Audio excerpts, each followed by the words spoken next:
In the depths of the world's most mysterious caves, divers face incredible challenges and breathtaking beauty.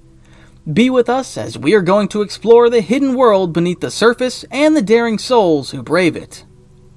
On August 17, 2002, Tanya Streeter achieved a historic milestone in deep-sea diving.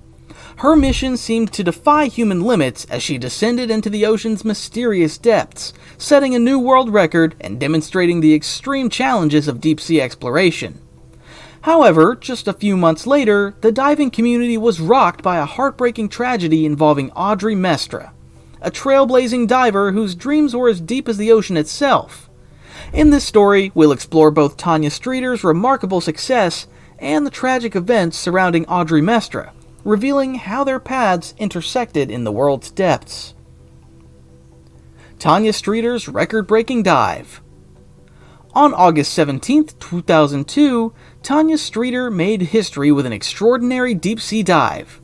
Equipped with a sturdy metal sled and driven by a strong will, Tanya descended into the ocean's depths, reaching an amazing depth of 166 feet in just 35 seconds.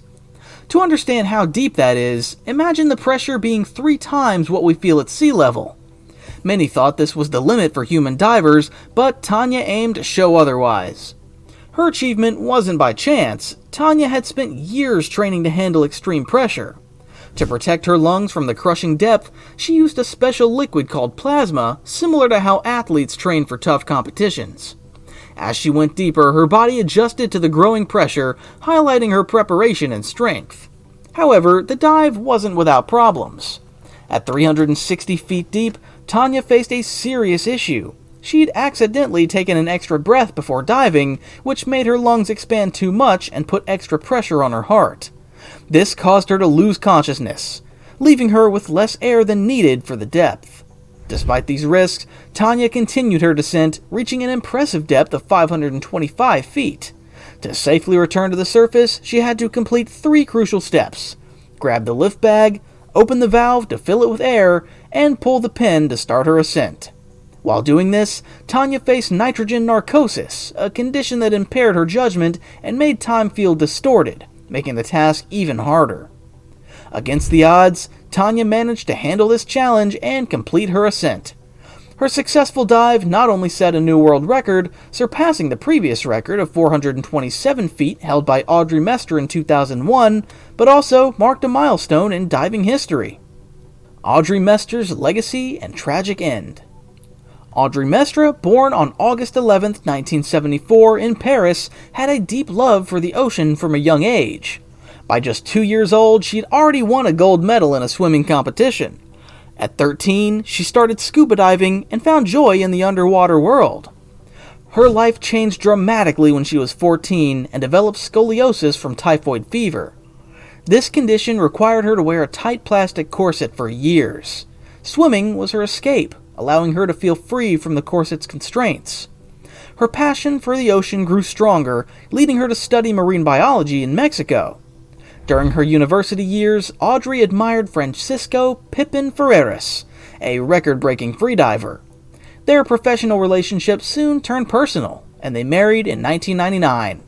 Together they broke many diving records, becoming a powerful team in the freediving world. In 2000, Pipin tried to set a record by diving 535 feet, but had a blackout during his ascent, making the dive invalid. He then focused on Audrey, encouraging her to dive deeper. Audrey set a world record by diving 410 feet in Fort Lauderdale, and a year later, she dove 427 feet, breaking her own record. However, in 2002, Tanya Streeter set a new record at 525 feet, putting pressure on Audrey's team to beat this mark. Audrey aimed to dive to 561 feet to regain the record. Unfortunately, pushing the dive date earlier and using a lighter cable led to major problems.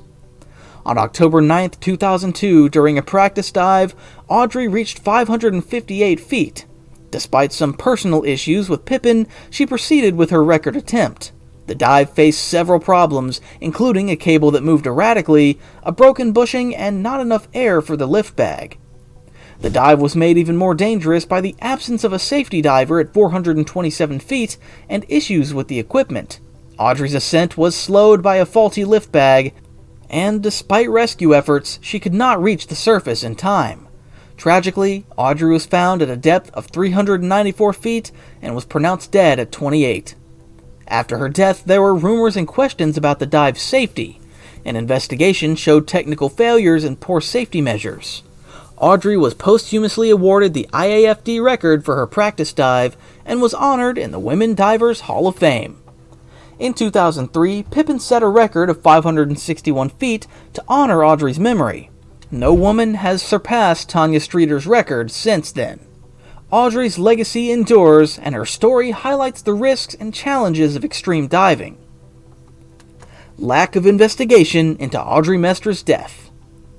When Audrey Mestre died, there were many unanswered questions, but not much investigation was done. One reason might be that the freediving community is small and close-knit, so people were hesitant to dig too deep. Another reason could be that the dive was organized by her husband, Francisco Pippin Ferreras, who was a respected figure in the sport. This might have influenced the decision not to investigate thoroughly. Audrey's family was very worried about how she died. They wanted a deeper investigation to find out if mistakes were made. They were especially concerned that important safety measures were not followed. For example, there was no safety diver at a key depth, and the lift bag that was supposed to bring Audrey back to the surface didn't work properly. Several mistakes contributed to Audrey's death. Their experiences remind us how close triumph and tragedy can be in extreme sports, leaving a lasting impact on diving history and the memories of those who admire their legacies. Did you find these stories as inspiring and heartbreaking as I did? Drop a comment below with your thoughts. If you enjoyed this video, don't forget to like and subscribe for more amazing stories from the world of extreme sports. What other diving records or extreme sports stories would you like to hear about next? Let me know.